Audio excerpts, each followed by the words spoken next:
welcome to my show, Thoughts, Action, Success. This week we talk about Irresistible You, how to impress anyone and become more attractive in a whole myriad of situations. Have you ever heard the expression, it's who you know? The general concept here is that how successful you are in business and in life ultimately comes down to knowing the right people. If you have the right connections, then that will present the right opportunities. If you happen to meet someone who is looking for work that you can provide, then you have the opportunity to provide your services and to get paid. But the reality is that it's not really who you know at all. Rather, it's who you impress.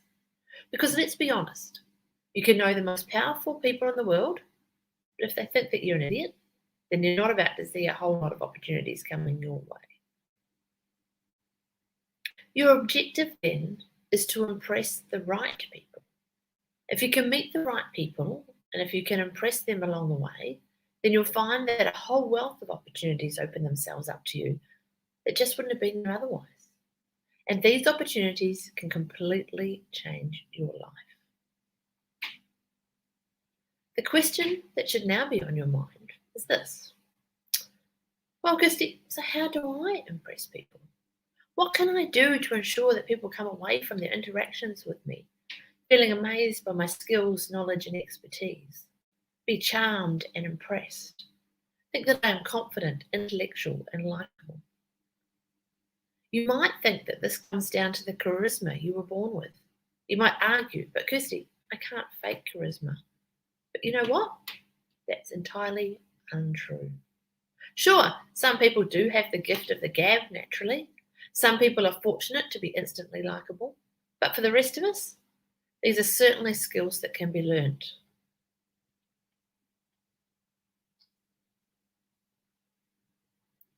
If you learn to sense what people are responding well to, if you can give off an easy charm and appeal, then you can get people to eat out of your hand and you'll be amazed at what opportunities start to fall into your lap. Learning to present yourself in a certain way, communicate a particular way, and respond to others a certain way can help you to create a wealth of opportunities in your life. I mentioned the example of business opportunities that could present themselves because this is what, many people will be interested in. But of course, the ability to present yourself in a certain way and to make yourself more instantly magnetic and likable can be useful in a whole myriad of different situations. For example, it can help you to attract the loving relationship you desire. It can help you to improve your current relationships, and it can help you in the area of things like sales. You'll find that you get more respect from friends and family members. You'll be a more natural leader. In short, anything that requires you to communicate with others can be improved if you know how to present yourself, how to become more likable, and how to impress. In this episode, I'm going to share with you not only how to boost your likability and your ability to impress, but also how to become more persuasive, better at sales, and more effective in any kind of argument or debate. And from there, you'll have the world eating out of your hands. Are you ready? Being likable and attractive is a difficult and complicated process. These are subjective terms and things that will, of course, be different for everyone. So let's start with something that's a little more quantifiable and repeatable. Impressiveness.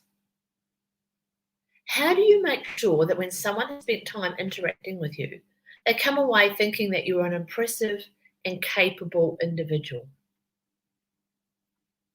This is an important trait to chase after because if you are considered impressive, it means that they'll be more likely to listen to your point of view, more likely to want to work with you, and generally more likely to take you seriously. But before we dive in any further, let's start with a single cardinal rule of impressing people.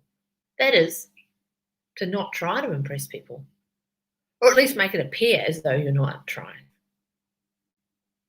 Here is how it goes. When you try to impress someone, it sends a message that you want their approval. It in turn sends a signal that they are higher than you on the food chain. If you are trying to impress them, then you must think they are more important or more impressive than you are. And if you think that or appear to, then they will think that too. The other problem with trying to actively impress a person is that it then creates an ulterior motive for what you say and do. In other words, anything you subsequently say will now risk appearing to have been crafted to impress. Are you really a musician, or are you just playing that up, seeing as the person already knows you want to impress them? At the worst end of this, trying to impress people makes you come across as though you lack self-awareness. The belief that you can easily fool someone into being impressed with you and that you won't see through your attempts to wow them often does little other than to demonstrate a lack of understanding of how you come across. So this is rule 101. If you want to be more impressive, you become indifferent and you act like yourself. You don't actively seek to brag or to work your accomplishments into conversation. By appearing like you aren't desperate to impress someone, you send the message that you don't need their approval, which is instantly more oppressive and attractive. So if you can't actively work your best qualities into a conversation, what can you do to make sure that people come away impressed with their interaction with you? The first and most important tip is to be knowledgeable and to speak eloquently and confidently on all subjects as far as possible. The way you do this? Simple. Know your stuff. Have you ever spoken to someone who seemed to have an encyclopedic knowledge of their area of expertise and who was brimming with interest and intellectual things to say? After such an interaction, it's very hard not to come away impressed. But just remember, very few people are that knowledgeable on every topic. Most of us have particular subjects that we're passionate about and that we know a lot about. Speaking on the subjects you're passionate about then is something you should always aim for, whenever possible, as this way you'll be able to speak with passion and knowledge and demonstrate your knowledge in context. Passion is something I'm going to be coming back to again and again in this show, and you're going to see that this is something that can make you incredibly more dynamic, engaging, and impressive. And if you know that you're going to be speaking about subjects of which you're not an expert, do your research prior to going and make sure you've read up on the subjects that you're going to be encountering. For example, maybe going to a conference for a particular industry, then it makes sense to spend time reading up on that industry, reading up on the attendees, and reading recent relevant news. Doing the research prior to important meetings is a good idea. But what if you aren't going to a particular event? What if the conversation changes? The good news here is that there are, of course, some relatively easy wins. These are things you can read up on, research and learn that will help you in any conversation. For example, read up on the news. That's something that can make you feel well informed and interesting in a wide range of situations. If you're traveling to a particular destination, take the time to learn about the place and what's happening around there. What's the news? What's the key things that they're concerned about? Of course, the easiest way to appear impressive is to be impressive. In other words, if you are genuinely multi-talented with lots of areas of interest, lots to offer, and lots of experience, then it's likely to come up.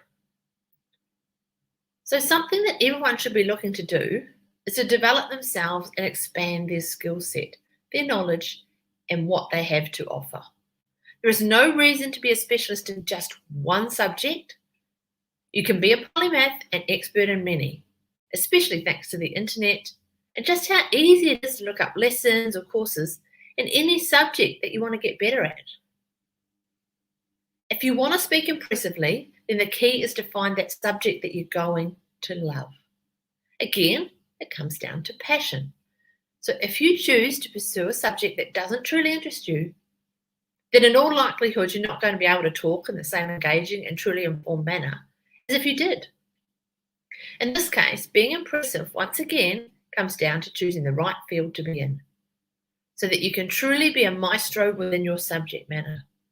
Again, though, there are also some other areas you can actively develop that will help to make any person a more rounded and developed individual.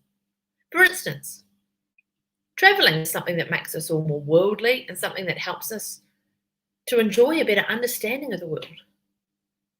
If you can drop into conversation how you thought the pyramids compared to the Grand Canyon, or the time you discovered the perfect spot on the beach somewhere, then it will add colour, knowledge, and experience to your background. Other good areas to develop yourself include your knowledge of health and fitness, or psychology, or literature, of food, of wine, of art, of music, of film. Don't expand areas that you don't find interesting, though. Don't try and force yourself to be someone you're not, and recognise that, of course, not everyone's going to be interested in your knowledge of cheese. But if you can expand your general knowledge to include more subjects generally, and if you actively pursue multiple interests, then you will naturally come across as a more rounded individual. Just make sure that, once again, you aren't trying to get approval. Don't desperately try to drop into a conversation that you've travelled, or it will come across as needy and bragging.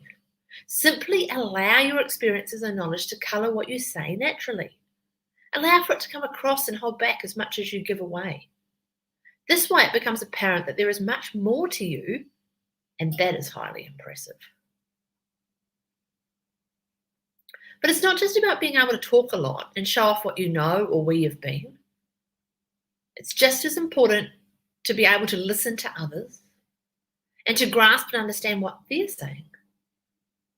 There's an old adage that says many of us don't listen to understand, but rather we listen to respond. Many of us are eager to simply get to our turn, which makes us come across as shallow, impatient, and empty-headed.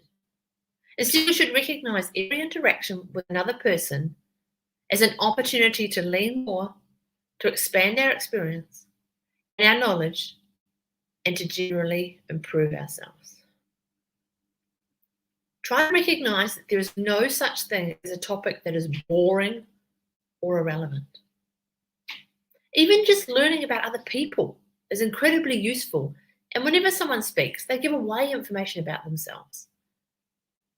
Become an active listener then, and people will feel that what they are saying is truly being understood and processed.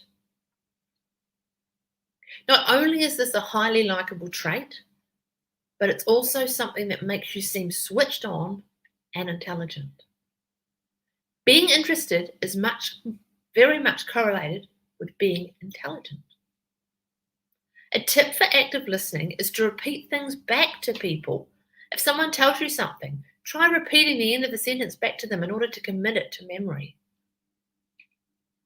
In one study, it was found that people tipped their waiters and waitresses higher when they would repeat back their orders to them. This small gesture was enough to show that they had actually been listening, and therefore make them seem more capable and less likely to make a mistake.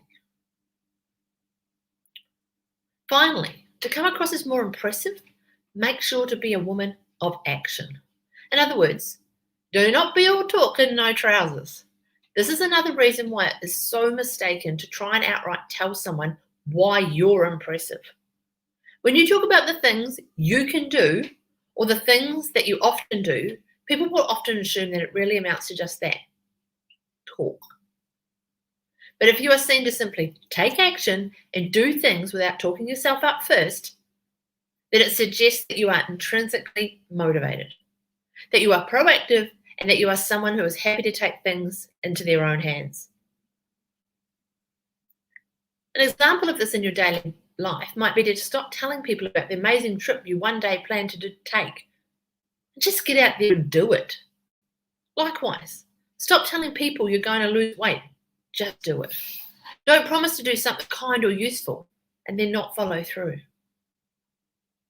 Okay, so we've covered a bit in the show so far.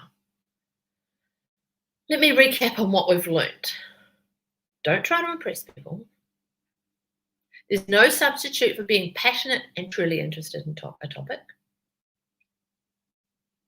Research relevant knowledge prior to a meeting.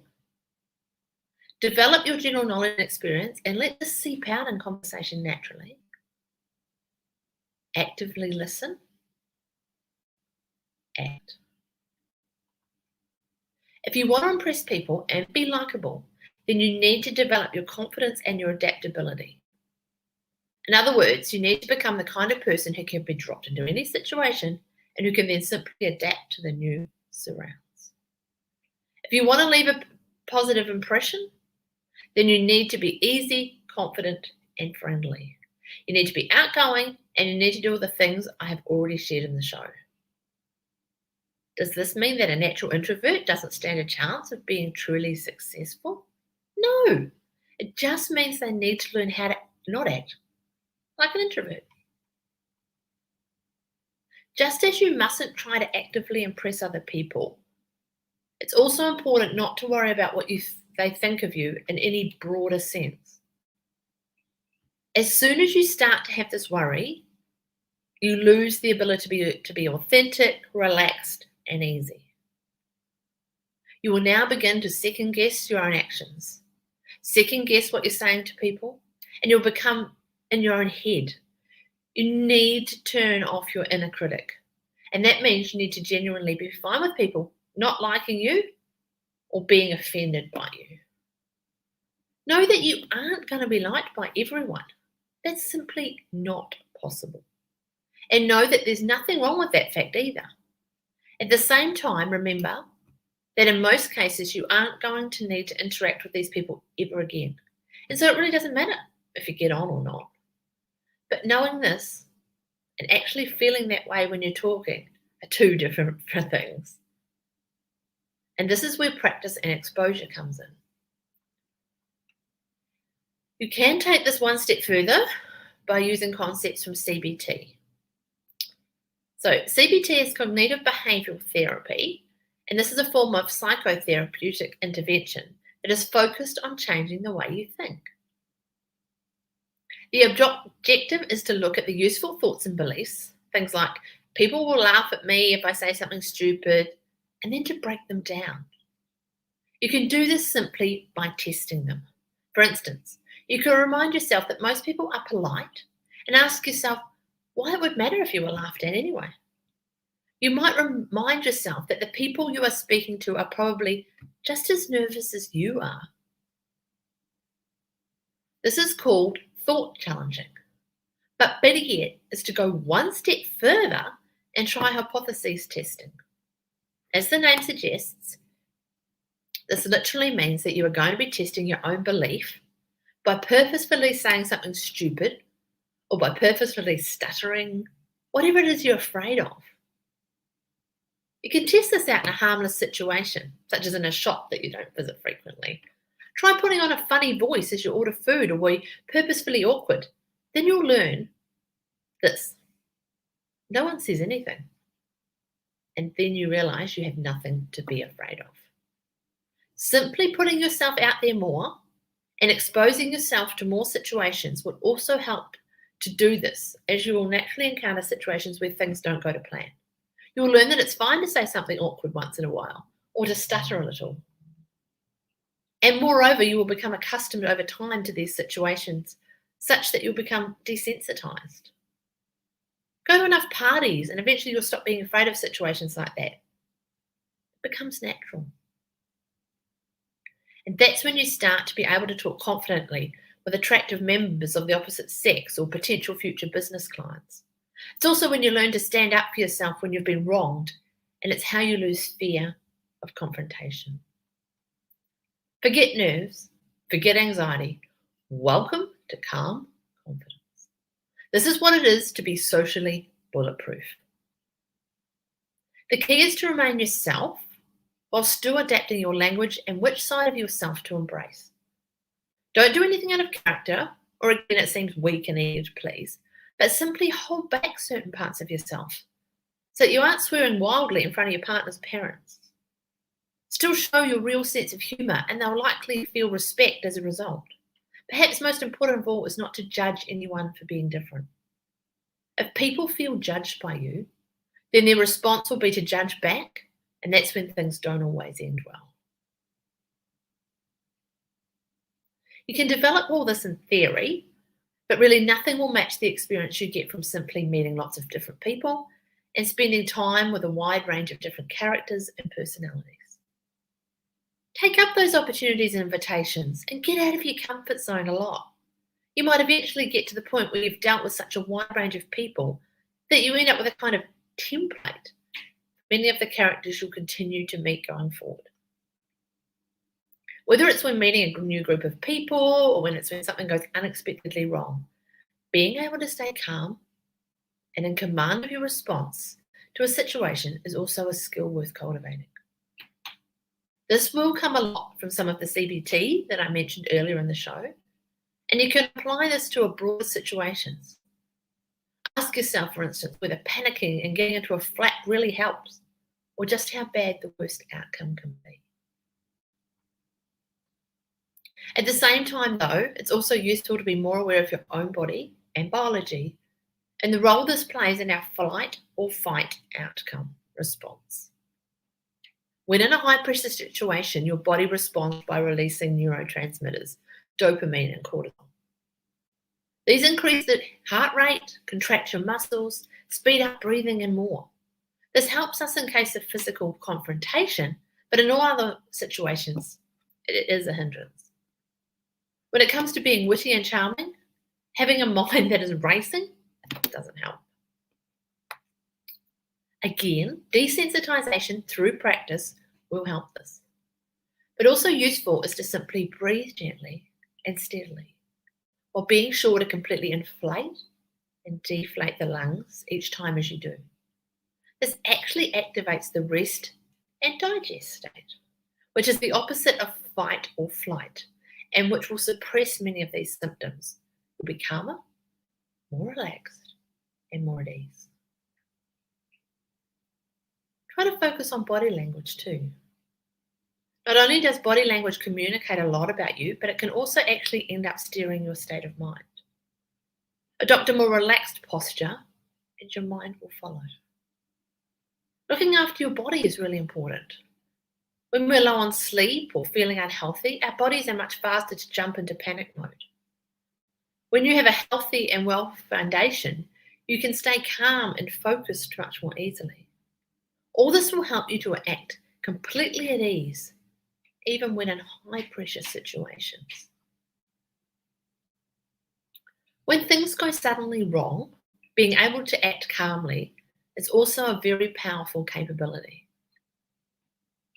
To be able to do this, you need to be able to remove yourself emotionally, which is what will otherwise lead to rash behaviour and mistakes. First, take a step back and don't rush into action. Next, imagine yourself as an impartial observer. What would you recommend someone else to do in this situation?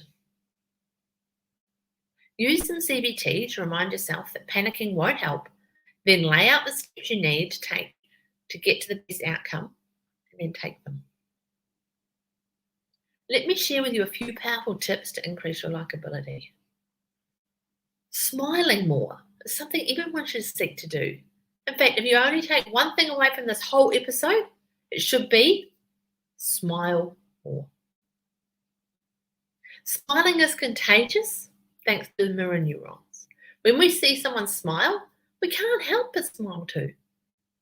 At the same time, smiling is something that makes us feel good due to a process called facial feedback. Essentially, whatever expression you pull, you feel that way. So if you smile a lot and look happy, you actually make other people feel happy too. It's almost contagious.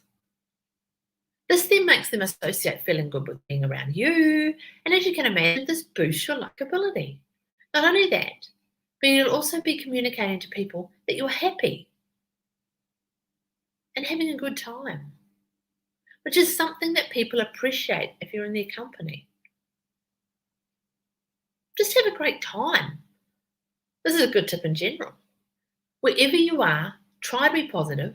Try to see the fun in what you're doing. Just have a great time. There's something very appealing about people who really enjoy themselves no matter what, even if it might occasionally seem somewhat naive. Having a good time shows your ability to make the best of any situation, and it helps others to relax and enjoy themselves too.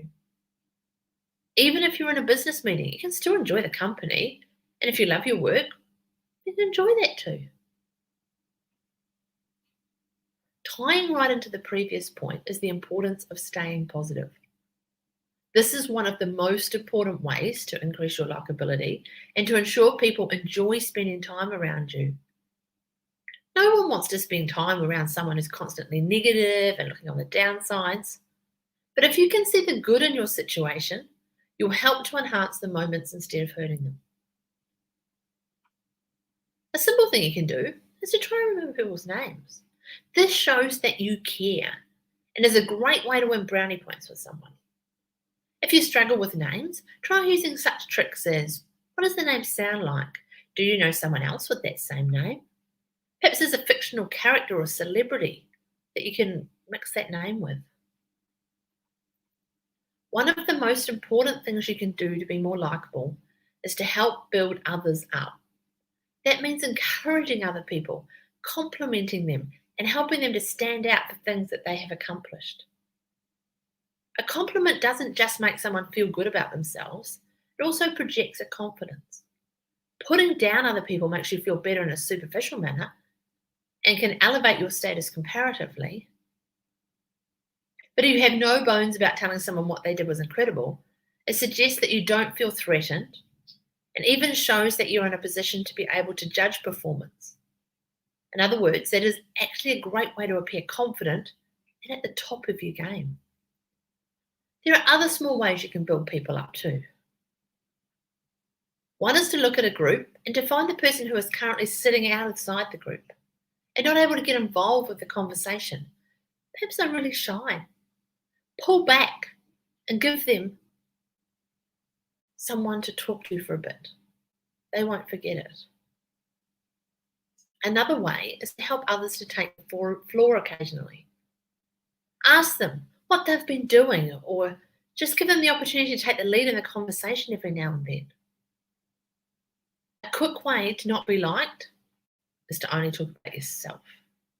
It's highly important to remember to occasionally ask other people in the conversation about them, to listen and to let them get things off their chest. Putting yourself down in a controlled manner and letting people see your slight flaws and weaknesses is actually another way to make yourself more likable. Again, this is a good way to demonstrate your confidence because the ability to put yourself down shows that you are confident in your position. At the same time, it helps you to make you a more approachable person. Have you ever met someone new and been in a complete loss of what to say? Do you dread the feeling of a conversation with a long lull in it? Many people go about starting conversations in the wrong way and will begin by asking questions about a person. They might ask what they do for a living or even what their favourite band is. Some people even struggle with this with their own friends and will ask the question, what's new? For many of us, a lot of the time, the answer is not much. Very few of these questions will lead to a natural flowing conversation. We feel the need to get to know someone well or to know the latest goings on in their lives. But to be honest, these are things you can just as easily get from maybe their social media feed. So what might be a better question? How about the simple classic? How was your day? This makes the conversation instantly relevant, recent, and casual. What's more, it will often result in more small details that can be expanded on. If they had a bad day, why? Do they not like work? How long has it been like that? Another tip for making conversation is to always actually listen to what the person has to say. And then to look for these opportunities to expand the conversation and keep it going. Don't just focus on making conversation with people that you are trying to impress. Recognize the importance of also making conversation with the other people in your life. For instance, when you're greeted by your Uber driver or your waiter, how do you respond? Many of us don't have time to deep dive into conversation, but you can be nice, ask them how they are and how their day is going. You never know who you might meet or who you might impress. If you work in the service industry or in a customer-facing role, then make sure that you are doing this and that you're making use of every opportunity to make conversation, to wish someone a good day, and to smile. Have you ever been served in a store by someone who didn't look up once from what they were doing? Such a horrible feeling, one that makes you feel almost used by the business. But moreover, you normally don't think very highly about that person, do you? Now, they probably hate their job, which is why they're acting the way they do. But what they don't realise is they are turning down opportunities for progression, for great references, and for self-development. Even if you hate your work and you're in what you might be perceiving to yourself as a dead-end position, you should still put all your effort into doing it to the best of your ability. And that especially includes treating others in the right way. So how do you go about building rapport with someone or becoming someone's friend in a short space of time? The common advice for former is to try and echo body language. That means that you take up a similar stance to the person you want to build rapport with. You nod when they nod, and you try to use similar vocabulary and dialect. This can work, but it can also backfire if you aren't practiced at it. It can feel manipulative and weird when it becomes transparent, and ultimately, it doesn't build real relationships.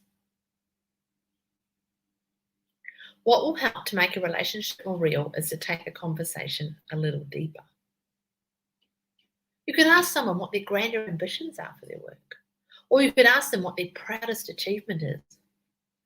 Of course, there is a time and a place for this, but opening up helps you to build a deeper connection. Just be ready to open up yourself too. People feel vulnerable letting others get close in this way. But if you can expose some sensitive facts of your own too, then it will help to make the conversation feel more balanced and fairer. Another strategy is to try and share a moment with someone. An ideal way to do this is to have a fun night out together. Go on a journey or to engage in something else that is unusual, memorable, and bonding. But it can also be something much smaller and simpler. Got a new drink you've got to try? Why not suggest you try it together? Communication is one of the very most important tools at your disposal when it comes to business, friendships, romance, and more.